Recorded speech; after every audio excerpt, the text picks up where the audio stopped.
Hello, my name is Blake Patterson, and welcome to Real Values. On this week's episode, I discuss The Boy and the Heron, the Japanese version, not the English dubbing. It has become a trend for some masters, such as Almodovar and Miyazaki, to recreate their past through semi-autobiographical means cinematically.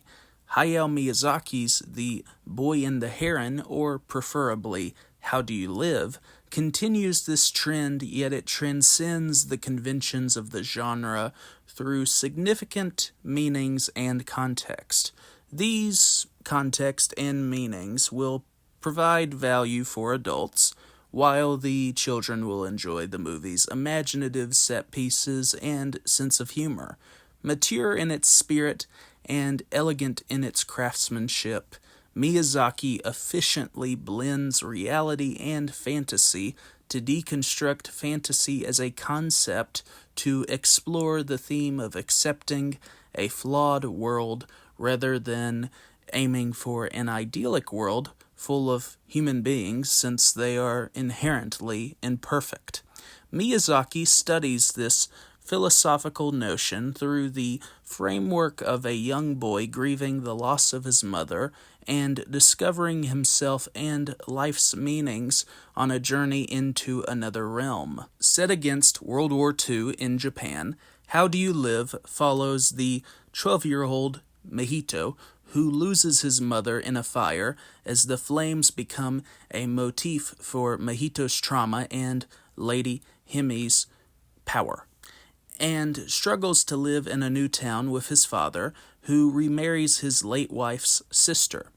Several old female servants also become a part of Mahito's life on the countryside.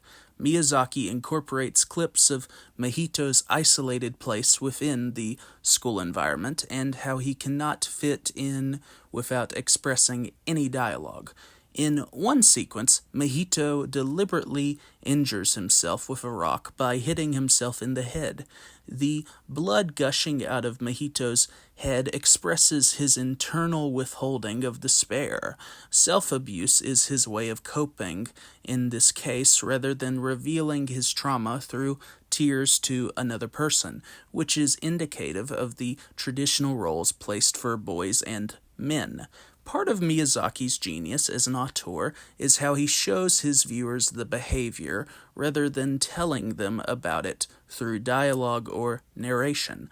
Audiences know what the character is feeling and experiencing through Miyazaki's careful animation of his characters, specifically Mahito.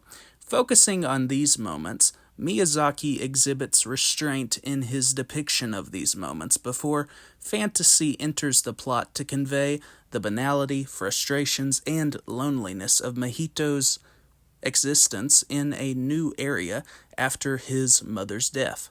During his recovery, Mahito finds a copy of How Do You Live, and the text is only relevant in a plot point concerning his mother's original attempt to give the book to Mahito when he was older, since the novel focuses on the familial relationship between a teenager and his uncle. The novel brings Miyazaki's philosophical ideas to the foreground before beginning Mahito's eventual journey. Once a strange heron talks to Mahito, Mahito pursues the gray heron and eventually takes its seventh feather and applies it to an arrow which holds magical powers. When the gray heron speaks of Mahito's mother being alive, Mahito does not believe the gray heron, but he is curious about where the heron will lead him through an abandoned tower. During this time, the ill Natsuko has gone missing, like her granduncle, who was the tower's architect. And Mahito goes with one of the servants into the tower to discover what is ahead of them. In the tower, Mahito acknowledges an illusory version of his mother that melts into water, and the gray heron's trick provokes Mahito to shoot the magical arrow into the heron's beak. which reveals a short man with a large nose within the heron's body. Through the illusory version of his mother and the man within the heron, Miyazaki plays with the idea of fantasy to subvert Mahito and the audience's expectations about what they are witnessing.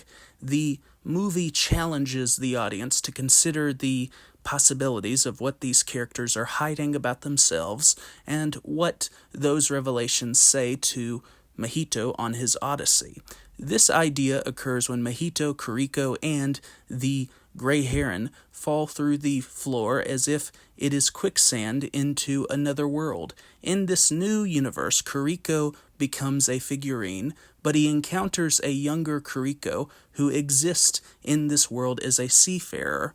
The young Kuriko establishes the humorous interplay between Mahito and the gray heron to convey how their initial dysfunction will lead to mutual respect. While Miyazaki incorporates genre conventions for the narrative, the Japanese auteur applies them effortlessly to his overwhelming canvas of a seemingly colorful world, holding up a structure where giant parakeets dominate over everyone else. The fantastical world of parakeets having majority over everyone else, and how Mahito searches for Natsuko speak of Mahito and Miyazaki's feelings regarding World War II's impact on Japan.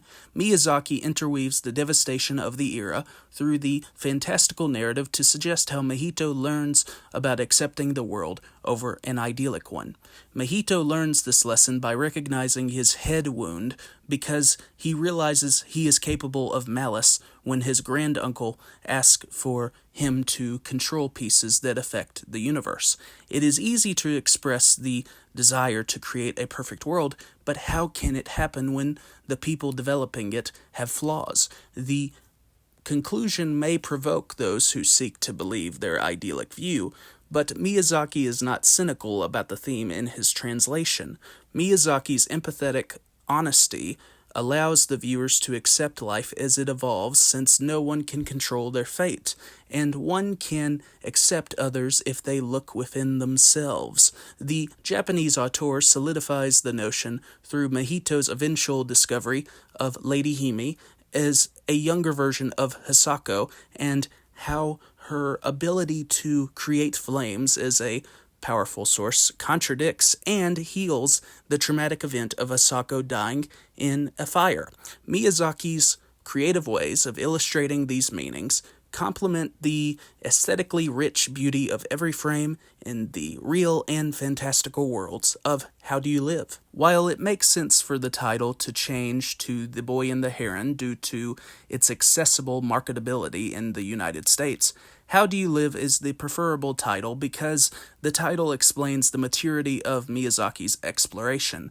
Within the genre framework of a young boy's adventure, How Do You Live is an escape and reminder of our world.